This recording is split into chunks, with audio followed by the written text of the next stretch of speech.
Welcome back to the Neuroscience Meets Social and Emotional Learning podcast, episode number 130, with a fascinating case study of Bridgid Ruden, a traumatic brain injury survivor whose life changed on May 24th of 2008 with a bicycle accident that would begin her new life, inspiring her book, Discovering Your Life's Purpose from Tragedy to Triumph, as she now inspires people nationally and internationally with her story of resilience. Welcome back. I'm Andrea Samadi, a former educator who's been fascinated with understanding the science behind high performance strategies in school, sports, and the workplace for the past 20 years. If you've been listening to our podcast, you'll know that we've uncovered that if we want to improve our social and emotional skills and experience success in our work and personal lives, it all begins with an understanding of our brain. Before I give the backstory of Bridgid and why I think her story is important to share, I wanted to introduce some case studies into the podcast, people who are using the strategies that we're offering, that we're talking about, and putting them into practice in their personal lives for extraordinary results.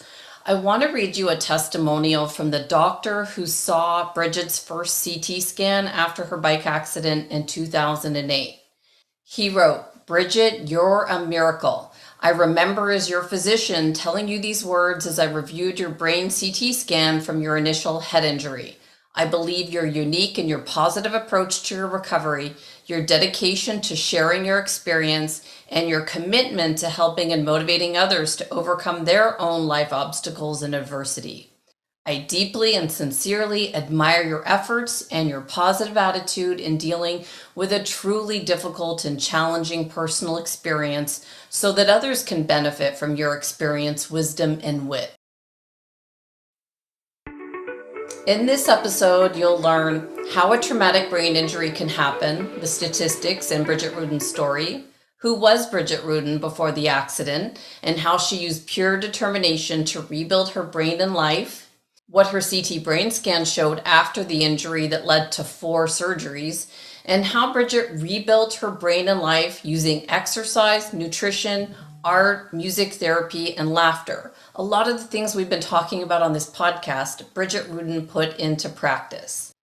I came to meet Bridgid Ruden when she reached out to me through our website, achieveit360.com, to share her story. And at the time her email came in, I was in the middle of writing the review of Dr. Daniel Amen's book, The End of Mental Illness, for episode 128, where we spoke about traumatic brain injury as one of the brain risk factors of head trauma that Dr. Amen considers to be the silent epidemic that underlies some mental illnesses. When I saw her email, I read it quickly, but I saw the following words: severe traumatic brain injury survivor, healing, education, miracles, author, speaker, and Reiki therapist, and that's all I needed to see. It's not often you see the words severe traumatic brain injury survivor and author in the same paragraph. Writing a book has to be the most daunting task, requiring serious brain focus, and here was someone who'd survived a severe brain injury with a book about it. I was amazed and curious to learn more, and I emailed her back immediately. The rest is history. I can't wait for you to meet this woman whose determination to heal herself has opened her to a whole new life's purpose. Here's Bridgid Ruden.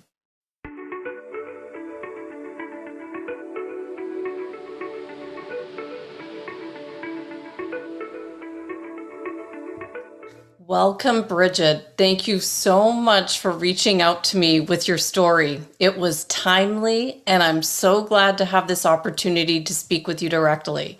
Your story is powerful, and I think it's so important to share so other people who might be listening can see what happened to you with your accident and what it actually took to rebuild your brain and life. Welcome. Well, thank you. I am so honored that you invited me to be a part of this. Absolutely. Well, it's a powerful story. And if you could, to start with, can we go back to the day of your accident? We never really know exactly what's involved with an accident, especially when we're under stress. But why do you think the police officer who found you thought that you just had a mild concussion instead of a very serious traumatic brain injury? Well, I think that the woman that I was with, Angie, to ride that morning was pretty terrified because I was in and out of consciousness. I was screaming in pain and I was bleeding from my ear and my nose. And it's my thoughts that the officer was trying really hard to reduce Angie's trauma by telling her that I had a mild concussion. But Angie said to me, I wasn't an idiot, Bridgid. I knew how bad it was. It's very stressful, and I'm sure that was what he was trying to do to calm down the situation. Can you explain exactly what happened when you got to the hospital? How you found out how serious it actually was with your CT scans? If you could just walk us through your first CT scan and what they found. Well, I wasn't conscious at that point, but my husband and my son were there. But I was given the CT right away. And if you can view it now, they'll show a normal CT on the left side, but on the right side, you'll see that my right temporal blood was clotted, the temporal bone, and the left temporal area was bruising. And the ventricular swelling was inside the center, which was pretty nasty. And when my neurosurgeon saw this, he asked one of my friends, are you sure her accident occurred following a bicycle accident? He said that the horrible impacts of my brain injury are usually seen following a car accident. Wow. So after that surgery, they went ahead and did a second surgery. And when I look at those results, I was shocked. The left bone flap is always removed to allow the brain to swell. The left temporal bruising is present, and the right temporal blood clot enlarged, which caused compression and shift of the midline. So they knew that day I had to have second surgery. And after that, you can see that the right bone flap was temporarily removed to extract the large blood clot. But notice that the midline brain structure is much more centered. And I've learned that if surgery is not given within 4 hours of all these issues, a person would die. But then I was transferred to a step-down unit despite my body displaying concerning changes. My husband was so worried and very frustrated as I was deteriorating, and no one listened to him nor visualized my worsening symptoms. I needed an emergent exploratory surgery. The MRI showed a bacterial infection and pus shattered within my brain, which you can see there, and without treatment, a coma and death could occur rapidly. I was close to death so many times. But after this surgery, a change in my body, mind, and spirit began to truly unfold. Once I could breathe on my own, I was transferred to a rehabilitation hospital. As I began my recovery process, I was a 3-year-old relearning everything. I needed to wear a helmet all the time since my skull was removed due to the risk of infection. A few months after I was discharged from the hospital, they placed a titanium plate in there. I often forgot, though, to wear my helmet. People always had to remind me. Unfortunately, I also suffered from post-traumatic epilepsy, which filtered itself within my brain as I have both grand mal, and simple partial seizures. With despair and continued PTSD symptoms, I was in such grief.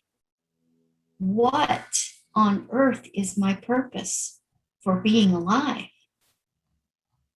Well, I decided to call someone who is spiritually clairvoyant, and what she could see is when I was in the coma that angels were behind me, 3 of them, and they were telling me that I was dying, but they were with me, and it was a wonderful place to go.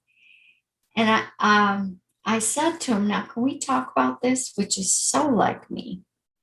I said, I have a wonderful husband and 3 children, and I love to help people heal. Is there any way I can come back? So they had to talk to the big honcho, and I was told that, yes, I can come back to life on earth, but I was going to need a lot of help. So it was then that I understood that I must be back in this world for a healing reason. I haven't accomplished this one on my own, though. Of course, this was God, the angels, and earth angels who guided and supported me. Well, it's so interesting because I mentioned to you that we interviewed Dr. Andrew Newberg on episode 88, and he studies what he calls neurotheology. So he believes strongly that there's a part of our brain that lights up when we think about God and these types of experiences, and near-death experiences are very similar to yours. I've had lots of conversations with him where he's explained people that have had similar experiences that there truly is. Your brain can be changed by the belief in God and the purpose that you have. So what a powerful, powerful story to share. So your story is of true resilience. So it started with you healing and your desire to heal, to figuring out your purpose, but there was so much more involved with fixing and retraining your brain. And the reason why I wanted to have you on the podcast was because we give a lot of strategies behind, here's an idea of how you can retrain your brain.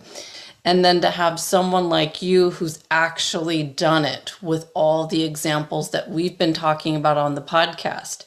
Can you explain how you rebuilt your brain using exercise, nutrition, art, music therapy, and Reiki? How did you do it?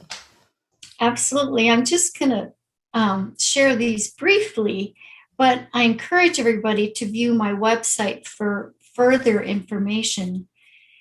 The first that I started working on was aerobic exercise, and that helps depression improve as it creates new neuron in our brain.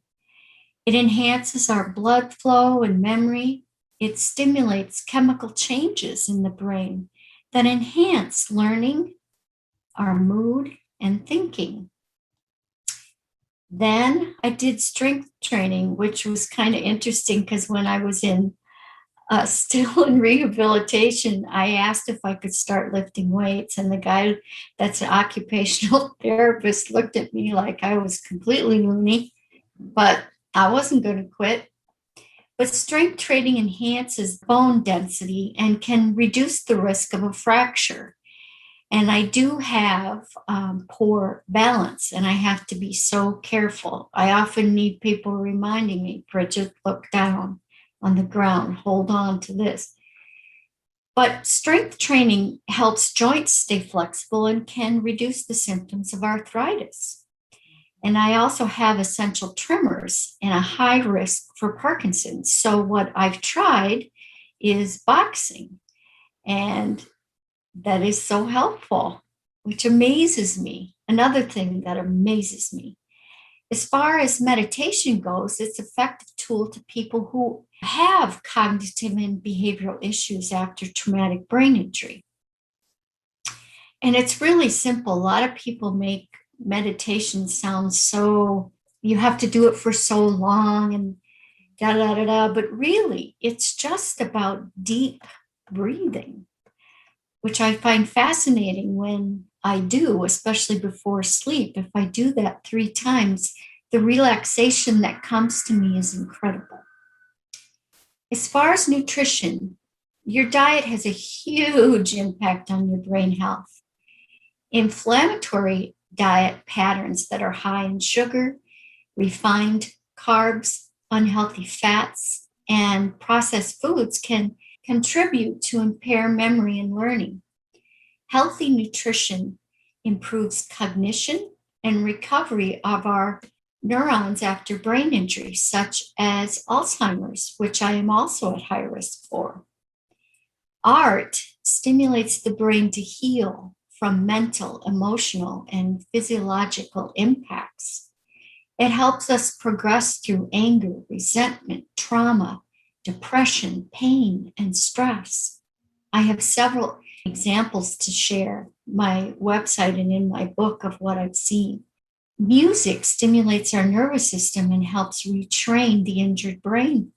Music therapists aim to stimulate brain function that controls movement, cognition, speech, emotions, and the senses. Reiki, as a lot of people aren't aware of, is alternative medicine that activates a natural healing process. It helps ease tension, stress, and can support the body in physical, emotional, and spiritual healing. I am now a Reiki practitioner, and I give Reiki to those that come to my office and long distance. I am honored to help others heal in whatever way that I can. You can review the feedback that I've received from clients on my website.